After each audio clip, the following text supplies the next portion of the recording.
The tyrannous and bloody deed is done, the most arch act of piteous massacre that ever yet this land was guilty of.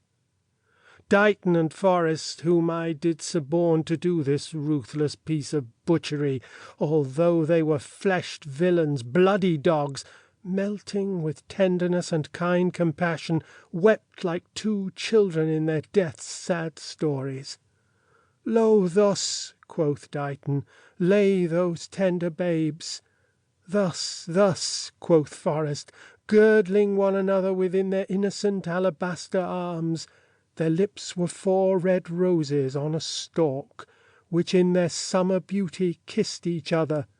A book of prayers on their pillow lay, which once, quoth Forrest, almost changed my mind. But oh, the devil! There the villain stopped, whilst Dighton thus told on.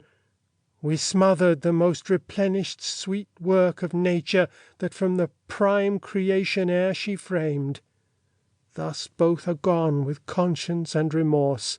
They could not speak, and so I left them both to bring this tidings to the bloody king. And here he comes. Richard III, William Shakespeare. Preface. In the summer of 1483, 2 princes vanished. Following the death of their father, King Edward IV, 12-year-old Edward V and his 9-year-old brother Richard, Duke of York, were lodged in the Tower of London by their uncle, the Lord Protector Richard, Duke of Gloucester. A line from the Ecclesiastes accurately predicted what was to follow. Woe to thee, O land, when thy king is a child. King Edward V of England ruled for just 77 days, the shortest of any post-conquest king. His coronation was postponed on 2 separate occasions by his uncle, and he was never crowned. Instead, Edward and his brother would be declared illegitimate and thus disqualified from kingship. Their uncle then took Edward's place on the throne as Richard III. Having been raised with the belief that he would one day wear his father's crown, Edward was discarded like an unwanted toy and watched over night and day by attendants loyal to the new king.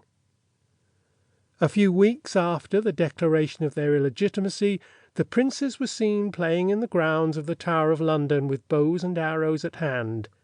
They were never seen again. What became of the boys has been a matter of heated scholarly debate ever since, and has rightfully earned its place as the greatest murder mystery in English history. From the moment of his birth in sanctuary at Westminster Abbey, Edward V, far from being a harmless innocent, had been regarded as a powerful symbol of Yorkist resistance against the corrupt and thoroughly incompetent Lancastrian administration. As a mere toddler he was sent to the turbulent Welsh marches to quell disorder, and after his deposition, far from losing significance, he became a more lethal weapon than ever before. Despite being politically inactive in his own right, he was an ideal figurehead for those who rejected Richard III's regime, or indeed that of the succeeding Tudor dynasty too. In both cases he was too dangerous to keep alive. He paid the ultimate price, his freedom, and most likely his life, for what he represented and what he could one day become, not for what he was. And it was the alleged fate of the princes in the Tower, real or imagined, which would tarnish Richard III's previously glowing reputation and justify his deposition and the 118 years of Tudor rule that followed.